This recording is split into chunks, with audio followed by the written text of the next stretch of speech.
Hello, this is Natalie. Welcome to my vlog about healthy life and welcome to my small flower garden in the mountains.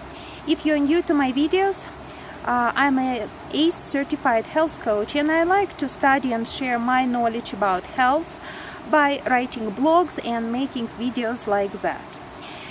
As you may heard many times that not all food in supermarkets is considered healthy or good for health. Try to stay away from all processed foods. I do that. But also there are some problematic foods, and they are problematic even though they are not processed.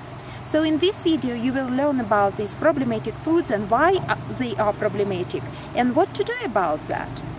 First of all, grains, then dairy, then soy, eggs and corn. Just five problematic foods. Many grains contain gluten.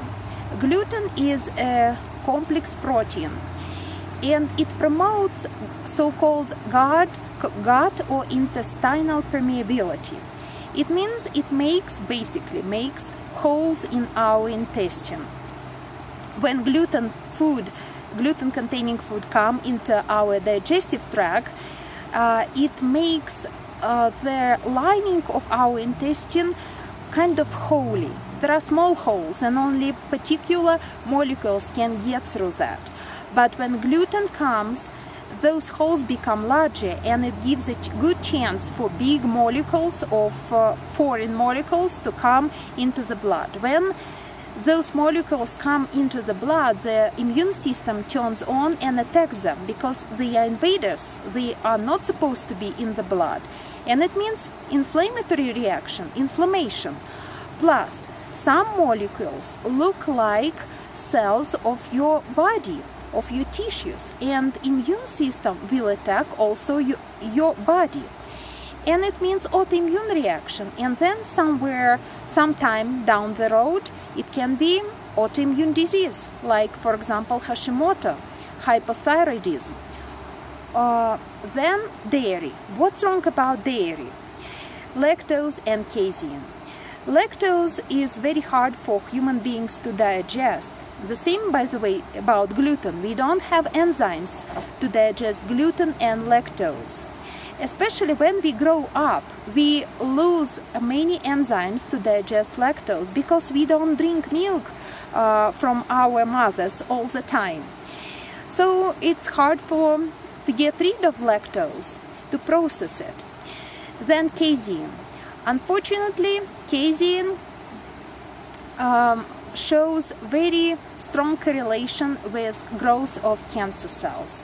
You can read the book China Study and you will see the results of it. The results of that study and that shows that growth of cancer cells and milk are very connected. Then soy. Soy is not an evil, it's just a bean. But it has high amount of phytic acid, plus it's usually genetically modified, and phytic acid prohibits absorption of many minerals from your food. You don't want to waste those minerals. Then eggs. What about eggs? Paleo people like eggs. Keto diet praises eggs. The problem is that some people have difficulty to digest whites because there are some substances in whites that are not easy to digest. Then corn.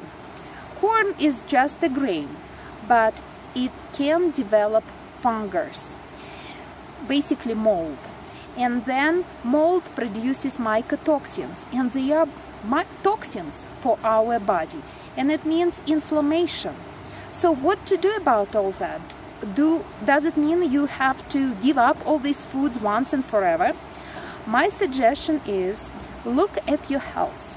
If you don't like something and you would like to change, whether it is your digestion, your skin, or even some kind of pain, it's good to try to stay away from these problematic foods, plus from all processed foods, at least for 14 days, just 2 weeks. You can do it. And then introduce these problematic foods one by one and monitor yourself how you feel. I'm sure your body will tell you what works for you, what doesn't work for you. And then, if you choose to eat grains, find gluten-free options. There are many of them. Buckwheat, amaranth, quinoa, millet. If you choose to eat dairy, look for whole milk, organic, from grass-fed cows, fermented, like kefir, like yogurt. If you choose to eat soy, find unprocessed whole soy, fermented, organic, like tempeh, for example. If you choose to eat eggs, then the best are grass pasture-raised eggs, and also try to eat just yolks, and then you will be fine. And if you would like to eat corn, especially in summer when it's sweet and juicy, just try to find organic corn. Then you will avoid GMO for sure. And look for fungus or mold. So these are my suggestions for you, and choose the best, try it and leave the rest. And I hope to see you next time with another topic that is good for your health and very practical for your life. Bye.